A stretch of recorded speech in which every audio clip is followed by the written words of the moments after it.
Olá, bom dia. Viemos com mais um Deus em Gotas aqui no seu dia. Que caiu hoje, Gigi? Hoje caiu o livro de Ezequiel, capítulo 8, É, que vai falar da idolatria de Jerusalém, sim. né? É um tema que é muito importante, irmão, de nós abordarmos, de nós falar sobre ele. Porque Deus vai pegar Ezequiel ali, a Bíblia vai contar na história, se você for ler na sua Bíblia lá, que Deus pegou ele pelo cabelo, assim, levou, transportou ele pelo alto, assim, levou lá em Jerusalém. E de lá falou para ele olhar para um lado na porta, de cima assim, ele olhando lá da parte de cima, ele olhou para um lado e Deus começou a mostrar para ele a idolatria que estava acontecendo dentro de Jerusalém. Mostrou os objetos, depois mais para dentro lá mostrou lá os astros que Deus criou, o sol, e eles adorando o sol, e dentro de uma recâmara lá algumas imagens de alguns deuses que eles tinham feito, tudo isso dentro de Jerusalém, tudo isso dentro da casa de Deus.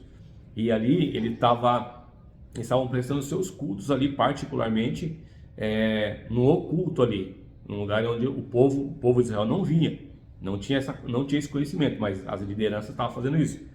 E depois quando acabava aquilo, eles faziam seus cultos normais, que era diante de toda Jerusalém, de todo aquele povo ali, ou seja, eles estavam servindo dois deuses, estavam ali divididos, né, entre os deuses que eles criaram, que eles também acreditavam, e o Deus verdadeiro. Eles estavam seguindo dois deuses, né? E a Bíblia fala que Deus vai mostrar para Ezequiel essas abominações. Deus estava indignado, estava enciumado, porque eles estavam prestando aqueles cultos, aquelas coisas os astros, como a Bíblia fala, que eles cultuavam a lua, o sol, a chuva, um monte de coisa, tudo para eles era uma forma de Deus. E Deus estava com ciúmes do povo, deles estarem fazendo isso, de estarem seguindo essas criações de Deus. E por isso Deus vai mostrar para Ezequiel, né? Para Ezequiel, eu creio que depois, mais adiante ali, vai ter que falar com eles ali, vai ter que apresentar o que Deus está falando ali para Ezequiel, para poder mostrar que Deus estava vendo o que estava sendo feito dentro de Jerusalém, né? Ou seja, muitas das vezes, irmãos, pessoas são levadas aí por líderes como ali a seguir outros deuses sem mesmo saber que estão seguindo outros deuses, ou que estão se dividindo entre dois deuses. Isso acaba fazendo com que Deus fique irado, fique ali indignado pelo aquele segmento do povo, e acaba aí punindo o povo. A Bíblia fala que depois ele vai punir todo aquele povo ali, porque estavam seguindo assim, porque estavam provocando a ira dele. Porque é uma coisa, irmão, nós temos que compreender: quem nos liberta, quem nos dá vida, quem faz tudo por nós é o Deus, o Criador. E quando nós começamos a dar créditos à criatura, começar a venerar alguma coisa, qualquer coisa, irmão, seja uma árvore, seja um filho, seja um cachorro, seja um gato, qualquer coisa que você coloca ali como tão importante, que você ame mais do que a Deus, passa a ser uma idolatria, porque Deus ele precisa ser reconhecido o que ele fez na sua vida. Ele cura, ele faz milagre, ele ressuscita, ele liberta, ele traz a vitória para a pessoa. Se você for ver, a gente conhece a palavra, for lá mais um pouquinho para trás na Bíblia, a gente vai entender que quando Deus liberta o povo do Egito, libertou eles lá, todo mundo conhece essa história, libertou o povo estava caminhando ali no deserto, o povo não tinha muita regra, muita lei, então Deus falou para Moisés: sobe no monte aqui, que eu vou te dar umas leis, para que esse povo, que é meu povo, que eu estou libertando do Egito lá, para eles seguirem uma lei diferente dos outros povos, uma lei que eu vou dar para eles. Então Moisés sobe no monte, a nuvem desce, e Moisés fica lá 40 dias, e 40 dias recebendo orientações de Deus sobre tudo que o povo dele deveria seguir e fazer. Aí Deus está dando lá os mandamentos. O que acontece? Ele deixa o Arão, seu irmão, lá embaixo, tomando conta de todo mundo ali. O que acontece? Pela demora de Moisés ficar 40 dias, eles achavam que Moisés tinha morrido, tinha acontecido alguma coisa com ele lá em cima, e ele não voltaria mais. E o que aconteceu com o povo lá embaixo? Pediu para Arão: Moisés não vai voltar mais. Nós precisamos que você faça um Deus para nós, que o Senhor faça algum Deus para nós seguir. E Arão, com medo da população, né, do povo, né? Ele ficou aí meio que encurralado, com medo de não fazer as pessoas se levantarem contra ele. Ele pegou todos os pendentes, tudo aquilo que Deus fez eles ganharem de herança do Egito, e quando eles foram dispensados do Egito, Deus mandou o faraó dar riquezas, ouro e prata para eles. Eles saíram com esse ouro e prata. E no meio do caminho que eles fizeram com essa riqueza, transformaram num bezerro de ouro, e começaram a adorar esse bezerro de ouro, falando assim: esse é o Deus que nos tirou da terra do Egito, que nos libertou da escravidão. Começaram a adorar aquilo ali. E sabe o que isso representa também, Jair? Assim, na minha visão que veio aqui, que as pessoas idolatram o ouro até hoje, né? Até hoje. Até hoje o ouro, a riqueza, só que Deus é o que a maior riqueza ninguém enxerga, né? Então as pessoas estão se perdendo aí pela vida por causa do dinheiro, por causa da corrupção, por causa desse ouro, né? Então aqui, que nem a gente fala na semana inteira caiu, né? Resista às tentações, persista em Deus, né? Exatamente. Então a palavra está trazendo para nós, meus irmãos, em toda semana a tentação aqui, ó, no deserto, depois a profecia de Natã, né? O sepulcro vazio, porque assim mesmo, posso falar agora? Pode falar. Se você quiser me cortar, para cortar. Então, o sepulcro, quando falou do sepulcro vazio, que Jesus falou para os seus seguidores ali, que eram os seus discípulos, que viam tantos milagres, que ele ia morrer, ele ia ressuscitar, e ninguém acreditou, meus irmãos. E eles não acreditaram naquela pessoa que estava ali olhando. Agora, você imagina hoje em dia para nós, seres normais, acreditar nos milagres, sendo que a gente não vê. A gente nunca vê Jesus, a gente nunca vê Deus, mas a gente está em tudo. Se a gente for mudar nossa visão espiritual, Deus está em tudo. Está no ar que nós respiramos, está nesse sol maravilhoso que nasce, está na chuva, está no frio, no calor. Deus está na natureza, nas plantas brotando, regenerando. Deus está em tudo. Esses são os pequenos milagres que a gente tem que acreditar. Eu sei que não é fácil, né? As pessoas preferem hoje em dia, porque, imagine, os ciúmes de Deus, como falou hoje, né? Que nós estamos idolatrando outros deuses. Não estamos falando só de religião. Nós estamos idolatrando pessoas que nós amamos. Nós estamos idolatrando dinheiro. Nós estamos idolatrando cargos. Nós estamos idolatrando pessoas, porque a pessoa está lá em cima, né? A pessoa pode ser uma pessoa super perversa, mas se tem o poder, diz amém ali, ó. Pode meter o pau nas costas dela, mas tá na frente dela, tá lá dizendo amém.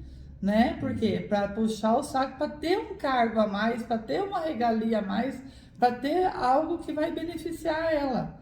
Então o mundo, imagine Deus lá em cima, vendo essa criação dele como está hoje, como o mundo está hoje, né? Virado de ponta cabeça. O que é regra de Deus é errado, o que e tem que ser tudo do contra é o certo, né? Então, que eu estava falando para o Jair, não inventaram avião, que é uma coisa maravilhosa para você encurtar espaços, né? Ver a terra de cima, o foguete e tal. Estão usando para quê? Para bombardear outro país, né, Jair? Para fazer guerra. Né? A tecnologia para você criar uma bomba para destruir tudo. Estão usando coisas do ser humano para destruir o outro. Na própria internet, vocês fiquem alertas aí, nessas redes sociais, que é patrocinado, que vem produtos, né? Vem coisas de trabalho, promessas milagrosas, produtos milagrosos que a pessoa não tem um site, não tem nada, e você vai comprar, você acaba... Eu mesma entrei essa semana num golpe desse, né? Comprei um livro dos remédios naturais, e o livro, cadê? Eu tive uma permissão para entrar na internet, só que eles estavam vendendo o livro. Uma amiga minha comprou uma pomada e era uma modo, e a pomada não existe, né? É um modo de você viver diferente, tomar mais água, tal, uma balela só. Então, o homem está perdido pela sua ganância, o homem desvirtuou do seu caminho, ele não ama mais nada, ele pode estar lá na igreja, mas o trabalho dele é esse, a corrupção para ele ganhar. Né, idolatrar o ouro, como está falando aqui na época de Moisés, né, quando ele foi abrir o mar, fez santo milagre, de repente quando ele vai lá receber os mandamentos, né, Dija? O pessoal tá lá. Vai lá fazer um bezerrinho de ouro e de lá para cá não mudou nada. Eles estão idolatrando o que é mais fácil, aquilo que vem do ouro, aquilo que vem do benefício, aquilo para se enriquecer na terra e empobrecer no céu. Né? Nós vamos empobrecer nosso espírito, porque nosso espírito é eterno, a terra é passageira. Então nosso espírito não tem sabedoria, nosso espírito não adquire caráter, um bom ensinamento divino, uma progressão espiritual, né? Onde você tem que entender que tudo é por Deus, nada é por nós não somos absolutamente nada. E meus irmãos, que nós viemos pedir para parar com essa idolatria e para voltar a Deus, para voltar a crer nele, para conversar com ele todos os dias, não perder sua esperança, né? E não deixe que Deus fique com ciúmes dos seus atos, porque você não está olhando para ele que te criou, mas está olhando para a criatura dele, para as coisas que ele deixou aqui para a gente usar para nós aqui, para o benefício de um e de outro, né? Exatamente. Então é isso, né, Jair? Ficar difícil hoje em dia, né? O pessoal, hoje a maioria das pessoas, elas precisam estar vendo alguma coisa, tá pondo a sua confiança em alguma coisa que elas estão vendo, tá ali, ó, tô vendo. É isso que as pessoas elas querem. Tipo, tem gente que está confiando na conta do banco, tem gente que está confiando na sua empresa, tem gente que está confiando ali em alguém que pode ali ser um auxílio na hora da sua necessidade. Então, as pessoas precisam de alguém, alguma coisa visível, palpável, para elas poderem acreditar que, ó, tô seguro. E não é assim que funciona, nós temos que acreditar pela fé. Por isso que Deus falou assim, ó, muitos queriam ver e ouvir o que vocês estão ouvindo, mas não vão ver e nem vão vir. Mas bem-aventurados eles que vão acreditar por não ver e nem ver, nem ouvir. Eles não estão ouvindo, nós estamos lendo a palavra, mas não estamos ouvindo falar. Eles ouviram e viram Jesus andando. Nós estamos só ouvindo porque alguém fala, alguém comenta, mas nós não vemos. Mas nós sabemos que ele está lá. E segundo tudo que está escrito na palavra, está se cumprindo sobre a terra. Tudo está cumprindo. E nós pedimos para vocês fortalecerem a fé. Não perder a esperança. Eu sei que não é fácil. Eu sei que não é fácil acertar sempre, né? Esperar no tempo de Deus. Mas Deus está ali, a palavra está falando. Você vai ter o teu privilégio com Ele, que é o mais importante de tudo nessa vida.